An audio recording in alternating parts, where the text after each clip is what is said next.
성경에는 참 힘든 인생과 삶을 살았던 사람이 되게 많습니다. 그 중에 오늘 룻기에 나오미라는 여인이 나오는데 이 여인의 인생이 너무 기구한 인생입니다. 나오미가 살던 곳은 베들레헴이라는 곳이었습니다. 근데 이 베들레헴에 흉년이 들었어요. 그래서 먹을 것이 다 떨어집니다.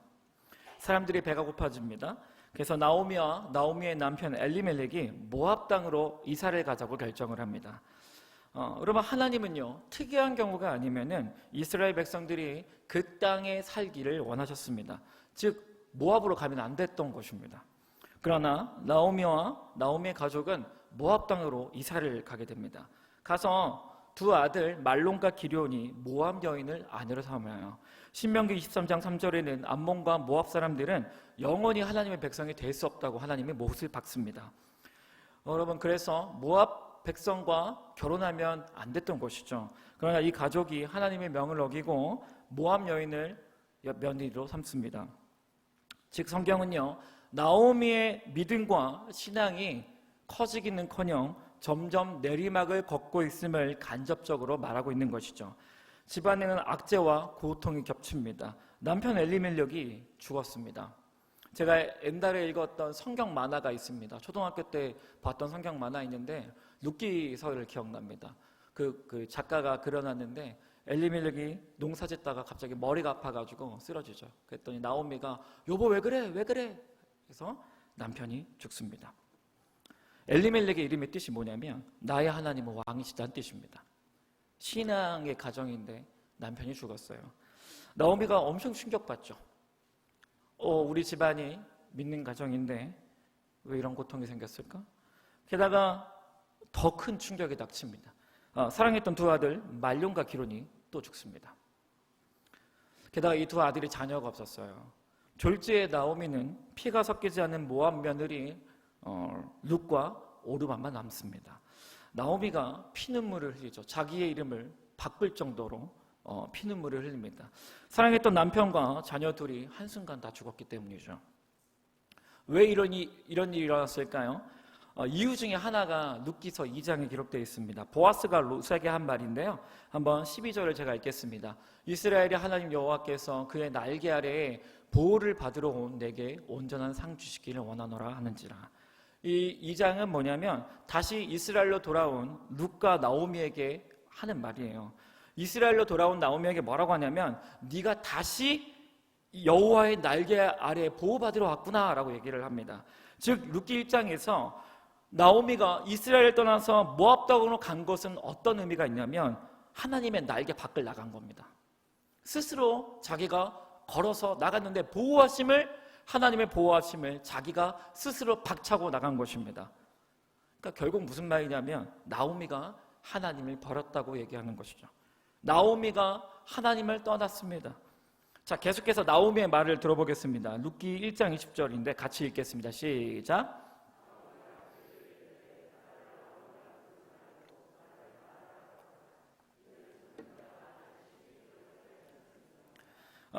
우리는 나오미가 이랬을 것 같아요. 욥처럼.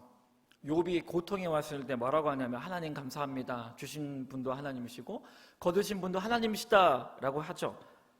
하나님 내 삶을 돌보십니다. 하나님 내 삶에 일어난 고통은 하나님 반드시 선을 이루실 것입니다. 영광 받으십시오 라고 욥처럼 하지 않았습니다.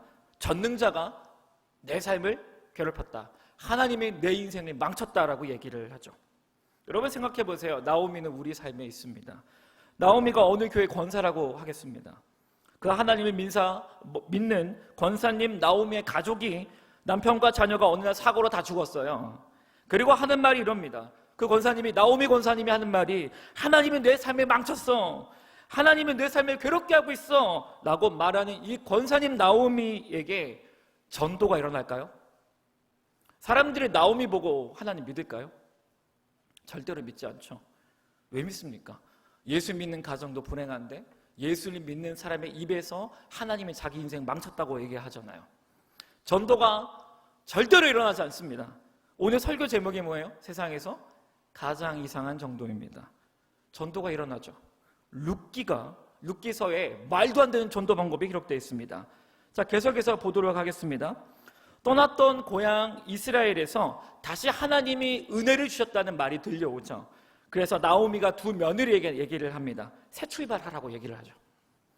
야, 너희는 아직 젊고 자녀가 없으니까 며느리들 떠나라고, 나 떠나라고 얘기합니다. 근데 이 모압 여인 두 명이 너무 착한 사람들이었습니다.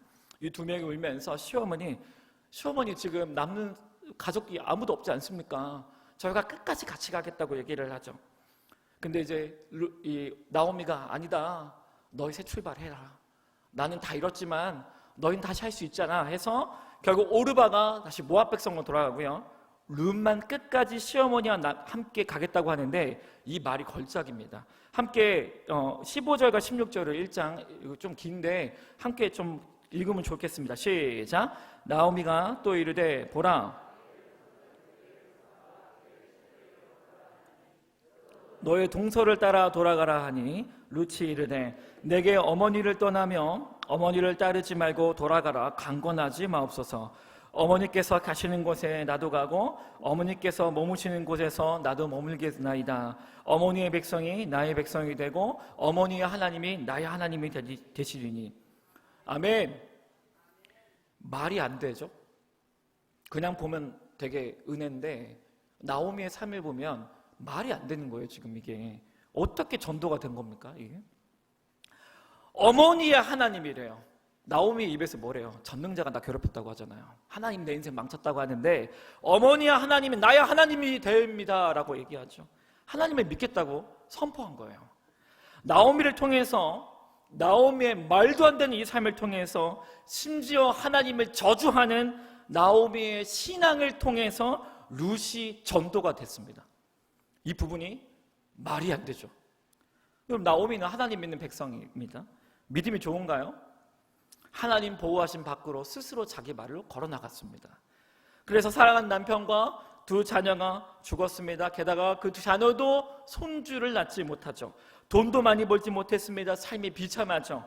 영적으로 나오면 믿음의 바닥을 치고 있어요. 그리고 나오미의 언행이 어떻습니까? 하나님 욕하고 하나님이 내 인생 망쳤다고 하잖아요.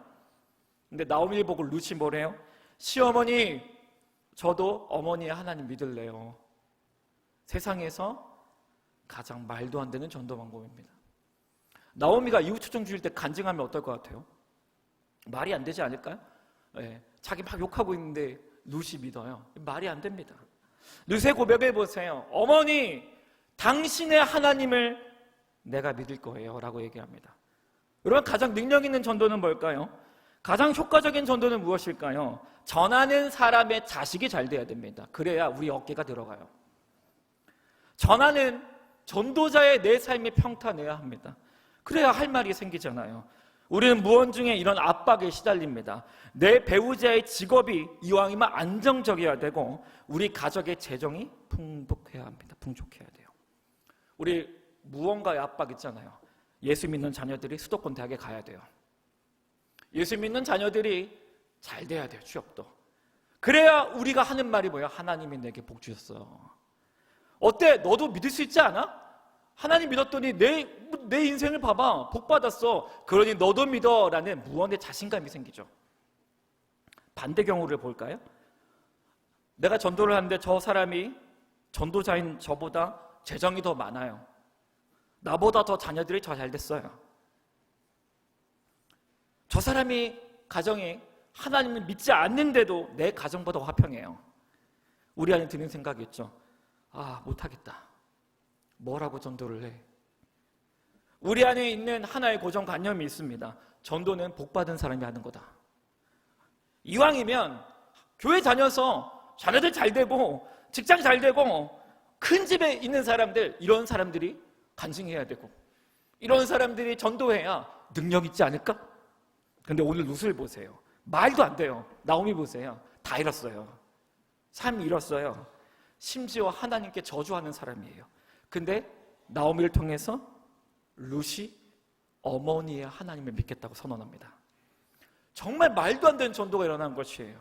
여러분, 도대체 룻이 무엇 때문에 하나님 믿었을까요? 여러분, 룻이 시어머니와 단둘이 베들레헴으로 다시 돌아옵니다. 그때부터 열심히 일을 해요. 정말 룻이 착했던 사람이죠. 근데 이제 어떤 사람을 만나냐면 보아스라는 사람을 만납니다. 근데 보아스가 룻을 보고 모든 것을 다 도와주기 시작합니다.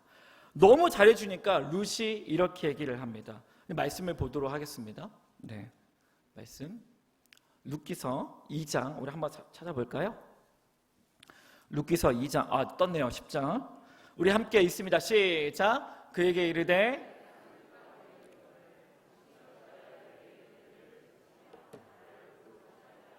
여기서 중요한 게 뭐냐면 룻의 입에서 단어 하나가 나왔어요. 뭐죠? 따라하겠습니다. 은혜. 보아스가 이방 여인인 자신에게 베푼 사랑과 행위를 뭐라고 얘기를 해요? 은혜라고 얘기를 합니다. 즉 룻이요, 은혜가 무슨 뜻인지를 알아요. 지금 룻은. 좀 퀴즈입니다. 이 이방 여인 룻이 누구한테 이 은혜의 개념을 배웠을까요? 시어머니 나오미에게 드렸던 것입니다. 계속해서 볼게요. 룻이 나오미를 찾아갑니다. 그래서 만나서 얘기를 해요. 어머니, 보아스라는 사람을 만났습니다. 이 보아스가 우리 가정에게 식량을 줬어요. 먹을 거 줬어요. 그리고 우리 어머니, 홀로 계시는 우리 어머니 잡수시라고 이것도 줬어요. 그리고 앞으로 걱정하지 말래요. 우리 가정을 책임지겠대요. 그러자 나오미가 울먹이면서 이런 소리를 해요. 룻기서 2장 20절입니다. 제가 읽겠습니다. 나오미가 며느리에게 말했습니다. 여호와께서 그 사람에게 복 주시기를 빈다. 여호와께서는 산 사람이나 죽은 사람 모두에게 은혜를 베푸시는구나 라고 얘기를 하죠. 밑줄 친 파란색 부분이 뭐냐면 이 부분이 성경 원문이 주어가 보아스로 해석이 되고 또한 하나님으로도 해석이 됩니다. 그래서 다른 성경 번역본은 여기가 하나님이라고 해석을 했습니다. 여러분, 나오미가 이렇게 얘기한 거죠. 여호와께서는 산 사람이나 죽은 사람 모두에게 자비, 은혜를 베푸시는구나. 여기서 죽은 사람이 누굴까요? 죽은 사람. 자기 얘기하는 거잖아요. 지금 죽은 사람인데 나 죽은 사람인데 은혜를 하나님이 베푸시는구나. 나오미가 보아스가 룻에게 베푼 은혜를 듣습니다. 우리 어머니 잡수시라고 식량도 주셨고, 보아스가 무슨 말을 하냐면 앞으로 우리 가정을 내가 거두어 주겠다고 얘기를 합니다. 그러니까 앞으로 고생도 하지 말고 아무 고통 염려도 하지 마라. 자, 내가 다 해주겠다라고 얘기를 하죠. 보아스가 나오미와 룻에게 자신의 모든 것을 그냥 내어줍니다. 아무 이유가 없어요. 그냥 내어줘요. 은혜를 줍니다. 그러자 갑자기 뜬금없이 나오미가 뭐라고 하냐면 여호와 하나님이 죽은 사람인 자기에게 은혜를 줬다고 얘기를 해요. 저는 이 부분에서 나오미가 룻의 손을 잡고 울었을 것 같습니다. 이제 묵상하는데 그런 장면이 떠올라요. 며느라 잡고서 얘기하는 거죠. 며느라, 내가 하나님을 떠났는데, 내가 하나님을 버렸었는데, 내가 하나님의 보호하심 밖으로 나갔는데 이런 죽은 사람 같은 나에게 하나님이 은혜를 주시는구나. 하나님은 나를 사랑하는구나. 며느라, 이게 바로 하나님의 은혜야 라고 얘기했을 것 같습니다. 후에 보아스가 룻과 결혼해요. 그리고 완전히 무너졌던 나오미의 집안을 보아스가 그냥 회복시켜줍니다. 보아스가 은혜를 베풀어줘요. 보아스를 통해서 자녀가 없던 나오미에게 후손이 생깁니다. 이 후손을 통해서 이새가 나오고, 이새를 통하여 다윗 왕이 나오고, 다윗 왕을 통하여 예수 그리스도가 오게 됩니다.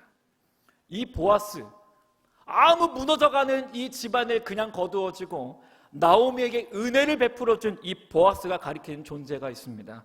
무너진 우리를 품으시고 하나님의 보호 밖으로 나간 우리를 거두어 주시고 신부 삼으시는, 은혜 베풀어 주시는 또 하나의 보아스가 있죠. 바로 예수 그리스도이십니다. 여러분, 룻이 무엇 때문에 나오미와 하나님 믿은 줄 아세요? 여러분, 룻은 모압 민족에서 태어났어요.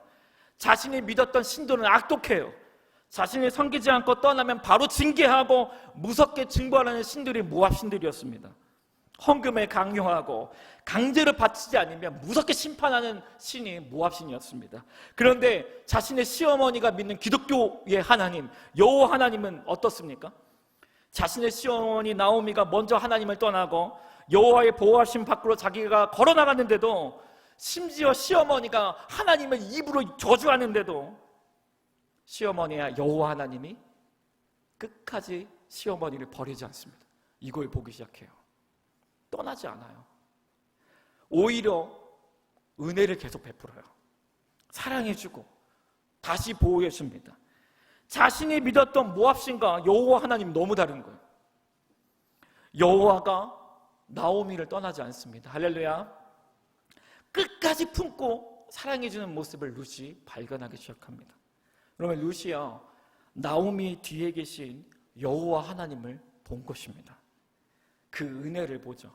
못된 시어머니 나오미를 사랑하시는 하나님의 은혜 때문에 룻이 하나님을 믿기 시작한 겁니다. 여러분, 전도는 우리가 하는 것이 아닙니다. 전도는 하나님의 은혜가 하는 것입니다. 은혜가 사람을 구합니다. 은혜가 믿지 않는 사람의 마음을 무너뜨리는 것입니다. 저는 잊을 수 없는 한 일이 있습니다. 사역을 하다 보면 병상 세례가 있습니다. 입원 중에 하나님을 믿지 않는 분들이 누워 계시고 아파서 이렇게 거동이 불편하면 가족 중에 누군가 목사님을 불러서 누워 계신 상태로 세례를 주는 겁니다. 대부분 하나님을 믿지 않는 상태에서 극적으로 가족의 기도를 통해서 하나님을 믿게 되죠. 병상소를 갔는데 요양병원으로 갔습니다. 그래서 저랑 최전도사님과 담임 목사님만 이렇게 갔어요. 갔는데 보자마자 눈물이 나더라고요. 할아버지 한 분이 뼈만 남은 채로 호흡기를 잡고 의지하고 있는 것입니다. 호흡이 너무 거치니까 제가 볼 때는 이성적 사고를 할 수가 없는 상황인 것 같아요. 몸은 식사를 못하니까 뼈만 남았죠. 우리 교회 집사님이 아버지를 위해서 평생을 기도하셨던 그 딸이 귀에 대고 이렇게 얘기했습니다. 아빠, 목사님 오셨어. 그냥 들어. 할아버지의 인생이 머리에 쫙 그려지죠. 지금까지의 인생, 예수님의 예자도 몰랐을 겁니다. 가족들과 친구들이 예수님 믿으라는 말 귀등으로 듣고 그냥 인생을 사셨을 거예요. 담임 목사님과 저 최전도사님의 찬송가를 부르고 예배를 드렸습니다. 요양병원이니까 사람 인분 냄새가 납니다. 씻지 않으니까. 그 냄새 나는 곳에서 예배를 드립니다. 찬송가를 부르는데 눈물이 계속 났습니다. 왜냐하면 이게 제가 이상한 건 아닌데 그냥 들어주십시오. 이 자리에 예수님이 있는 것 같았습니다. 너무 따뜻한 거예요. 이 자리에 예수님이 있는 것 같았습니다. 예배를 드리는데 사도신경을 하는데 할아버지의 거친 숨소리가 이 병 안에 들리기 시작하죠. 제가 대표 기도를 했습니다. 기도를 하는데 제가 기도를 이제 써서 갔거든요. 근데 읽는데 너무 은혜가 되는 겁니다. 이거였습니다. 기도를 이렇게 했어요. 예수님이 십자가에서 이 아버님을 위해서 모든 죄를 사하셨습니다. 예수님이, 제가 이런 말이 썼더라고요. 예수님이 지금까지 삶을 인도하셨습니다. 이 말에서 제가 좀 울었습니다. 왜냐하면 이 할아버지는 하나님을 떠났잖아요. 근데 제가 무슨 기도를 하고 있냐면 지금까지 삶을 인도하셨습니다. 이 말을 했습니다. 지성적으로 사고를 못 하시는데 제가 하는 기도는 뭐냐면 예수님이 다 했어. 예수님 너 지켜줬어. 예수님 너 보호해줬어. 예수님이 너를 위해서 다 죽었기 때문에 너 아무 걱정할 필요 없어 라고 제가 얘기하는 거예요. 그리고 제가 마지막에 시편 23편 6절을 적어와서 읽었는데 함께 읽겠습니다. 시작. 이 말이 제 마음을 무너뜨리는데 제 평소에 몰랐던 말씀인데 내 평생에 선하심과 인자하심이 나를 따라옵니다. 여러분, 우리가 하나님을 따라다니는 것이 아니라 하나님의 은혜가 우리를 따라다닙니다. 이 말이 딱 하는데 눈물이 막 쏟아지는 겁니다. 할아버지의 삶이요, 하나님을 그렇게 피해 다니는데 하나님을 끝까지 따라온 거예요. 가족들의 요청에도 번번이 거절했는데 하나님의 은혜와 예수님의 사랑이 끝까지 이 할아버지를 따라온 겁니다. 여러분, 또한 하나님의 은혜가 사랑하는 딸의 마음을 움직여서 딸의 중보기도까지 사용하셨죠. 담임 목사님 마지막 기도가 생각납니다. 오늘 땡땡땡 성동님은 하나님의 자녀가 되었음을 선포합니다. 할렐루야. 다음날 바로 할아버지가 천국으로 가셨습니다. 이게 은혜입니다. 그의 백성은 하나님을 버릴지라도 하나님은 그의 백성을 끝까지 포기하지 않는 것이 바로 하나님의 은혜인지 믿습니다.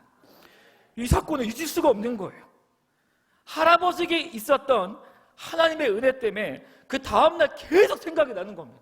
장례식을 그날 갔는데 첫 번째 찬양이 뭐냐면 지금까지 지내온 것 다 주의 크신 은혜라. 여러분, 저는 제 장례식 때 그 찬양 불러달라고 할 것 같습니다. 여러분, 제가 인생을 돌아봐도 전부 하나님의 은혜였습니다. 여러분의 인생도 그런가요? 생각해 보세요. 하나님이 다 지켜주셨습니다. 하나님이 다 보호하셨습니다.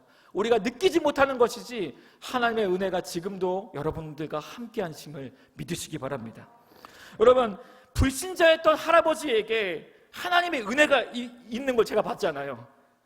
은혜가 있는 걸 보니까 보기만 해도 제 마음이 살아나는 걸 경험하게 됩니다. 여러분, 이 은혜가 우리 안에 있을 때 어떤 일이 일어날까요?